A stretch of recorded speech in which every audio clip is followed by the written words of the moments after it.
Israel Iran യുദ്ധം വലിയ ഒരു പരിണിതിയിലേക്ക് മാറുന്നു.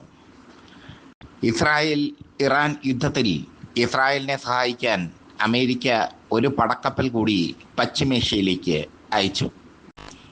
അതേസമയം ഇറാൻ ഇതിലൊന്നും കുലുങ്ങുന്നില്ല എന്ന് മാത്രമല്ല, ഇറാന്റെ വജ്രായുധമായ മിസൈലുകൾ ഓരോന്നോരോന്നായി ഇസ്രായേലിലേക്ക് തൊടുത്ത് വിടുകയാണ്. സെർജിൽ മിസൈലാണ് ഇന്ന് ടെൽ അവീവിനെ തകർത്തത്.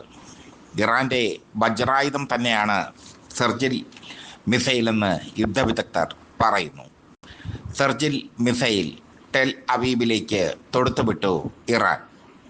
അയൺ ഡോമിനെയും ഇസ്രായേലിന്റെ പേരുകേട്ട വ്യോമ പ്രതിരോധ സംവിധാനമായ അയൺ ഡോമിനെയും താഡിനെയും ഒക്കെ പ്രതിരോധിക്കുന്ന surface to surface ballistic missile ശ്രേണിയിൽപ്പെട്ട മിസൈലാണ് Sejjil missile. Sejjil missile Iran പുറത്തെടുത്തു. ഇറാന്റെ വജ്രായുധങ്ങൾ ഓരോന്നോരോന്നായി അവർ പുറത്തെടുക്കുമ്പോൾ ഇസ്രായേൽ സർവനാശത്തിലേക്ക് പോവുകയാണ്. ഇസ്രായേൽ ജനങ്ങൾ പലായനം ചെയ്യുന്ന ദയനീയമായ കാഴ്ച ഇന്ന് വിദേശ മാധ്യമങ്ങൾ പുറത്തുവിട്ടു. ഇസ്രായേൽ തങ്ങളുടെ നാട്ടിലുണ്ടായ നാശനഷ്ടങ്ങൾ പുറത്തറിയിക്കാതിരിക്കാൻ വിദേശ മാധ്യമങ്ങളെ പുറത്താക്കി. എന്തായാലും മാധ്യമങ്ങൾ ഇസ്രായേലിൻ്റെ ചാരക്കണ്ണുകൾ വെട്ടിച്ച് ഇസ്രായേലിൽ സംഭവിച്ചിരിക്കുന്ന നാശനഷ്ടങ്ങൾ പുറത്തുവിട്ടുകൊണ്ടിരിക്കുന്നു. ഇസ്രായേൽ മറുവശത്ത് ഇറാനിൽ വ്യോമാക്രമണം നടത്തുന്നു. ടെഹ്റാന്റെ തന്ത്രപ്രധാനമായ സ്ഥലങ്ങളിൽ വ്യോമാക്രമണം നടത്തിയതായും ടെഹ്റാന്റെ പ്രതിരോധ കോട്ടകൾ തകർത്തതായും ഇറാന്റെ പ്രതിരോധ മന്ത്രാലയങ്ങളൊക്കെ തകർത്തതായും ഒക്കെ ഇസ്രായേൽ അവകാശപ്പെടുന്നുണ്ട്. അവകാശം മാത്രമേ ഉള്ളൂ, തെളിവില്ല. മറുവശത്ത് ഇറാന്റെ സെർജിൽ മിസൈലുകൾ, അവയുടെ ശക്തി, അവയുടെ തീക്ഷ്ണത ഇസ്രായേൽ ഇന്ന് അനുഭവിച്ചറിഞ്ഞു. ഇസ്രായേലിലുടനീളം ഇന്ന് ഇറാന്റെ ആക്രമണമായിരുന്നു. തലങ്ങും വിലങ്ങും ഇസ്രായേലിനെ അടിച്ചു. എന്തായാലും റഷ്യയുടെ നിലപാട് ഇപ്പോൾ പുറത്തു വന്നിരിക്കുന്നു. ഇറാന്റെ പരമോന്നത നേതാവ് അയത്തുള്ള ഖൊമേനിയെ വധിക്കുമെന്ന് ഇസ്രായേൽ പ്രതിരോധ മന്ത്രി ഇസ്രായേൽ കട്സിന്റെ പ്രസ്താവനയെ തള്ളി റഷ്യ രംഗത്തെത്തി. അയത്തുള്ള ഖൊമേനിയുടെ ജീവനെ തൊട്ട് കളിക്കുന്നത് അപകടകരമായ കാര്യമാണെന്നും യുദ്ധത്തെ അപകടകരമായ അവസ്ഥയിലേക്ക് കൊണ്ടെത്തിക്കുമെന്നും റഷ്യ പറഞ്ഞു. യുഎസിനുള്ള മുന്നറിയിപ്പും റഷ്യ നൽകി. അമേരിക്ക ഈ പ്രശ്നത്തിൽ ഇടപെട്ടാൽ കയ്യും കെട്ടി നോക്കിയിരിക്കാൻ റഷ്യക്ക് ആവില്ല എന്ന മുന്നറിയിപ്പാണ് റഷ്യ നൽകിയിരിക്കുന്നത്. ഇസ്രായേൽ ഇറാൻ യുദ്ധം അവസാനിപ്പിക്കാൻ റഷ്യ മധ്യസ്ഥത വഹിക്കുമെന്ന് വ്ളാഡിമിർ പുടിൻ പ്രഖ്യാപിച്ചു. എന്നാൽ ട്രംപ് അതിന് മറുപടി പറഞ്ഞത് ആദ്യം ഉക്രൈൻ സംഘർഷം അവസാനിപ്പിക്കാൻ റഷ്യ ശ്രമിക്കൂ എന്നാണ്. അതിനുള്ള ഏറ്റവും വലിയ മറുപടിയാണ് ഇപ്പോൾ റഷ്യ പറഞ്ഞിരിക്കുന്നത്. ഖൊമൈനിയുടെ ജീവന് എന്തെങ്കിലും പറ്റിക്കഴിഞ്ഞാൽ ഇറാൻ ജനത ചുമ്മാ ഇരിക്കില്ല.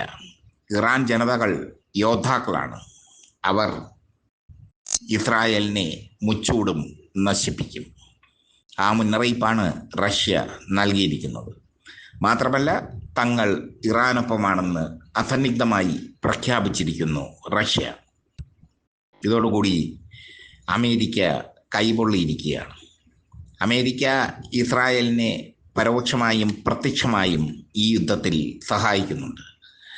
പശ്ചിമേഷ്യയിൽ അമേരിക്കയുടെ പടക്കപ്പൽ വീണ്ടും വരുന്നു.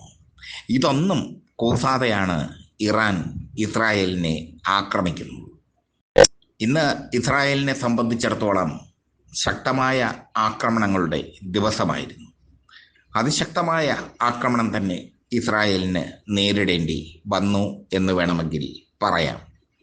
അവരുടെ ഹോസ്പിറ്റൽ സമുച്ചയങ്ങളും ടെൽ അവീവ് നഗരവും ഒക്കെ കിടുങ്ങി വിറച്ചു ഇറാന്റെ സെർജിൽ മിസൈൽ ആക്രമണത്തിൽ.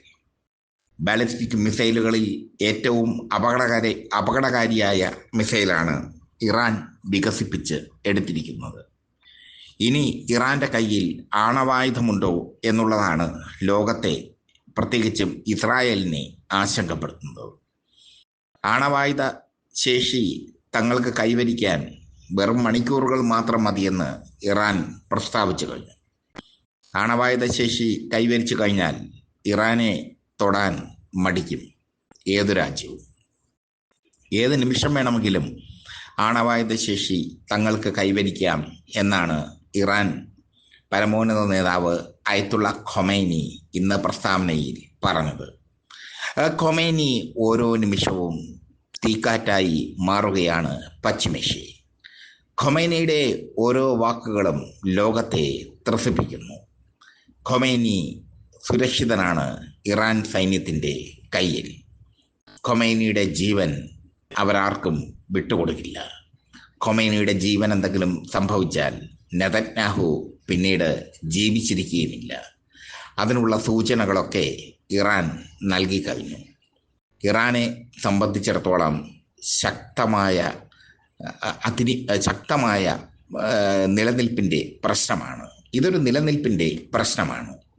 ഒരു രാഷ്ട്രത്തിൻ്റെ പരമാധികാരത്തിന്മേൽ മറ്റൊരു രാഷ്ട്രം ഇടപെടുന്നത് അതൊരു രാഷ്ട്രവും സഹിക്കില്ല. ഇന്ത്യയുടെ പരമാധികാരത്തിന്മേൽ പാകിസ്ഥാൻ ഇടപെട്ടാൽ ഇന്ത്യക്കാർക്ക് കയ്യും കെട്ടി നോക്കിയിരിക്കാൻ ആവില്ല. അത് ഇന്ത്യയുടെ മാത്രമല്ല, ലോകത്തിൻ്റെയൊക്കെ പ്രത്യേകതയാണ്. ഇറാനിലേക്ക് ഏകപക്ഷീയമായ ഒരാക്രമണം നടത്തി ഇസ്രായേൽ യുദ്ധം വരുത്തിവെച്ചു. ആ യുദ്ധത്തിന് അമേരിക്ക പിന്തുണ നൽകി. ഇപ്പോൾ മറ്റൊരു വൻശക്തിയായ റഷ്യ ഇറാനൊപ്പം അണിചേരുന്നു. ഖൊമൈനിയുടെ ജീവൻ എന്തെങ്കിലും പറ്റിയാൽ അത് വലിയ വിപത്തിലേക്ക് പോകുമെന്ന മുന്നറിയിപ്പ് റഷ്യ നൽകിയിരിക്കുന്നു. റഷ്യയുടെ മുന്നറിയിപ്പ് ട്രംപ് തള്ളിക്കളയുന്നു എന്നുണ്ടെങ്കിലും അങ്ങനെയൊന്നും പെട്ടെന്ന് തള്ളിക്കളയാൻ ട്രംപിന് ആവില്ല റഷ്യയെ.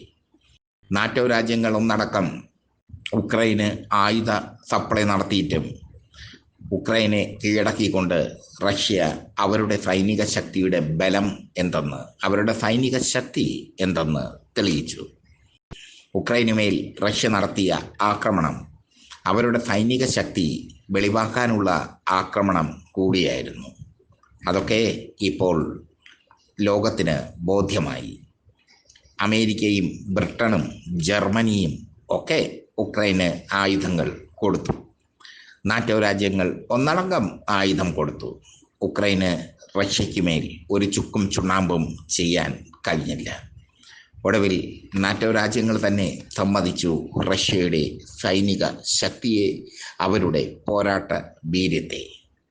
വാഗ്നർ സേനയെ കൊണ്ടാണ് റഷ്യ ഇപ്പോഴും ഉക്രൈനെ നേരിടുന്നത് എന്നതും ശ്രദ്ധേയം.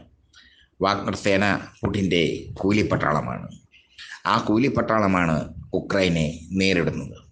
എന്തായാലും അപകടത്തിൽ നിന്ന് അപകടത്തിലേക്ക് ഇസ്രായേൽ പോകുന്നു. അമേരിക്ക ഇസ്രായേലിനെ പിന്തുണച്ചു കഴിഞ്ഞാൽ റഷ്യ ഇറാനെ പിന്തുണയ്ക്കും എന്ന വ്യക്തമായ സൂചനയാണ് അവർ നൽകിയിരിക്കുന്നത്.